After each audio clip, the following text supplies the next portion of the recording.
Shalom Bapak Ibu, selamat pagi. Kembali kita bertemu hari ini, Kamis 24 Juli 2025. Kita masih membahas mengenai identitas sebagai orang percaya, di mana kali ini selalu diperhatikan Tuhan. Sebelum kita lanjutkan, kita berdoa, Bapak Saudara. Bapa, di dalam nama Tuhan Yesus, terima kasih buat pagi ini. Mari berbicara kepada kami, nyatakan isi hatimu. Roh Kudus berikan kepada kami roh hikmat dan wahyu untuk mengenal Engkau dengan benar. Kami bersyukur dalam nama Tuhan Yesus kami berdoa. Amin. Amin, Bapak Saudaraku. Ibrani 13 ayat 5. Janganlah engkau menjadi hamba uang, dan cukupkanlah dirimu dengan apa yang ada padamu, karena Allah telah berfirman, Aku sekali-kali tidak akan membiarkan engkau, dan aku sekali-sekali tidak akan meninggalkan engkau. Nah, jadi Bapak Saudaraku, di sini kita bisa belajar beberapa poin, setidaknya ada 5 poin yang sudah disiapkan. Itu yang pertama, janji Tuhan yang kekal. Nah, secara tegas di sini Tuhan berjanji, aku tidak akan meninggalkan engkau. Ya, ini juga di dalam Matius 28 ayat 20 Tuhan berkata, aku menyertai engkau sampai akhir zaman. Nah, kalimat ini juga dikutip di Perjanjian Lama seperti dalam Ulangan 31 ayat 6, Yesaya 1 ayat 5. Itu menegaskan bahwa pemeliharaan Tuhan atas umatnya adalah konsisten, Bapak Saudara. Terus menerus, ya, dari zaman ke zaman, dari dahulu sampai saat ini. Ini sebenarnya bukan hanya sebuah statement untuk menghibur kita, tetapi ini adalah pengakuan ilahi bahwa kita ini adalah miliknya Tuhan. Amin ya, Bapak Saudaraku. Nah, yang kedua, identitas yang tidak tergoyahkan. Nah, sebagai orang percaya, identitas kita itu dilandasi pada siapa Tuhan bagi kita. Itulah perlu kita mengenal Tuhan, Bapak Saudaraku. Nah, yaitu bukan secara pada keadaan duniawi, Bapak Saudara. Ketika keuangan kita, hubungan kita, atau kesehatan kita goyah, nah, firman ini mengingatkan bahwa Allah sendiri yang menjadi penopang hidup kita. Nah, kita adalah anak-anak yang selalu dalam pengawasan Bapa, bahkan saat kita merasa sendirian. Tuhan itu ada, walaupun kadang-kadang kita tidak merasakan kehadirannya. Karena dia adalah Jehovah sama, dia maha hadir. Oke, yang ketiga, Bapak Saudara, respon yang diperintahkan, puas dan percaya. Ayat ini diawali dengan janganlah menjadi hamba uang, dan cukupkanlah dengan apa yang ada padamu. Nah, Tuhan tahu bahwa kecemasan itu sering muncul ketika kita mengandalkan kekuatan sendiri.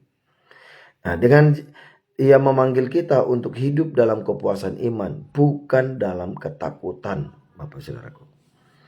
Amin. Yang keempat, Bapak Saudara, konteks kesetiaan Tuhan. Surat Ibrani ini, Bapak Saudaraku, ditujukan kepada orang percaya yang menderita penganiayaan. Di tengah ketidakpastian, penulis mengingatkan bahwa Tuhan tidak pernah absen. Oke, memang penulis kitab Ibrani ini masih pro dan kontra, tidak ditulis di kitab ini, tetapi menurut banyak para ahli kitab ini memang ditulis kepada orang Ibrani, dan penulisnya diperkirakan adalah Paulus. Tapi ini masih pro dan kontra. Nah, tapi yang jelas siapapun penulisnya, Bapak Saudaraku, Roh Kudus yang mengilhaminya. Nah, jadi penekanan itu adalah bahkan dalam penderitaan dan ketidakpastian sekalipun, Tuhan selalu ada di sana. Tuhan tidak pernah absen. Janji Tuhan adalah seperti jangkar bagi identitas kita sebagai orang percaya. Jadi kita harus menyadari, Bapak Saudaraku, identitas kita, bahwa kita adalah umat yang dikasihi, dilindungi, dan diperhatikan secara aktif oleh Sang Pencipta, yaitu oleh Bapa di surga. Nah, yang kelima, Bapak Saudaraku, bagaimana kita menerapkan dalam kehidupan sehari-hari. Bagaimana aplikasinya dalam hidup kita.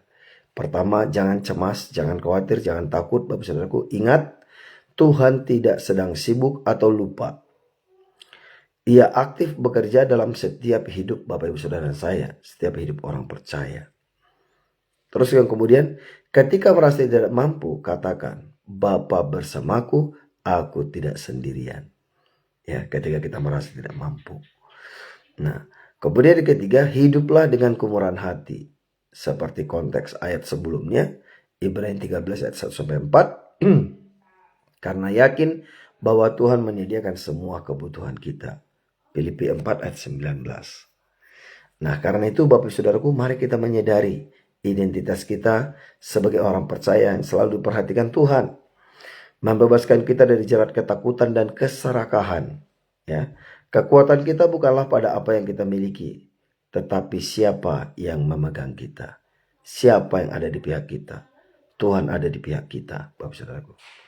Nah, mari Bapak Saudaraku coba kita renungkan. Apakah kita menyadari bahwa kita ini adalah umat yang dikasihi, umat yang disertai Tuhan. Mungkin tidak semua yang baik dalam hidup kita itu kita suka. Tidak semua yang terjadi dalam hidup kita itu baik. Tidak semua yang terjadi dalam hidup kita itu kita suka. Awalnya, tapi ujungnya nanti kita tahu ternyata itu yang terbaik. Nah, Bapak Ibu Saudaraku, biar kita tetap semakin menyadari akan kasih, kesetiaan dan penyertaan Tuhan, kasih sayang dan kasih setia Tuhan tetap untuk selama-lamanya. Karena kita ini adalah umat yang diperhatikan, selalu diperhatikan oleh Tuhan. Karena kita berharga di matanya. Bahkan dalam Roma 5 ayat 8 berkata, Ia sendiri telah menunjukkan kasih-Nya kepada kita. Bahkan ketika kita masih berdosa. Apalagi sekarang Bapak Saudaraku, kita dalam Kristus. Amin. Alright. Ya, welcome back Pak Sastrawan. Sehat selalu Bapak. Selamat pagi. Oke. Itu yang saya bisa bagikan pagi ini Bapak Saudaraku. Saya juga dikuatkan dan diteguhkan. Biar semua kita selalu dikuatkan dan diteguhkan. Bahwa janji Tuhan itu kekal. Identitas kita di dalam Tuhan itu adalah sebagai anak. Dan juga selalu diperhatikan. Ini sudah yang ke-27. Dan biarlah kita semakin menyadari siapa kita dalam Tuhan dan siapa Tuhan bagi kita. Amin. Kita berdoa. Bapa, di dalam nama Tuhan Yesus kami bersyukur bahwa kami untuk mengenal Engkau lebih lagi, bahwa Engkau selalu senantiasa memperhatikan kami. Kami selalu diperhatikan oleh Tuhan karena kami adalah anak-anak yang dikasihi. Bahwa kami mengenal Engkau lebih lagi Bapa. Biar semua ketakutan, kecemasan kami serahkan kepadamu. Ketidakmampuan kami, ketidakberdayaan kami percaya kepadamu. Terima kasih Bapa, karena bahkan dalam segala keuangan Engkau menyediakan bagi kami. Jauhkanlah kami dari hati yang serakah, tapi buat kami menangkap yang daripada Tuhan. Mari turunkan berkat-Mu atas setiap umat-Mu, mereka semua yang mendengarkan firman-Mu, dan yang menaruh pengharapan kepadamu, turunkan berkat-Mu Bapa. Biar semua yang kami sentuh berhasil dan beruntung. Kami diberkati jadi saluran berkat. Kami terima berkat kami dengan utuh dan sempurna. Di dalam nama Bapa, Putra, Roh Kudus. Dalam nama Tuhan Yesus. Haleluya. Amin, amin, amin, amin. Amin Bapak Ibu Saudaraku. Selamat beraktivitas, selamat melayani. Selamat melihat terobosan dan keajaiban yang daripada Tuhan.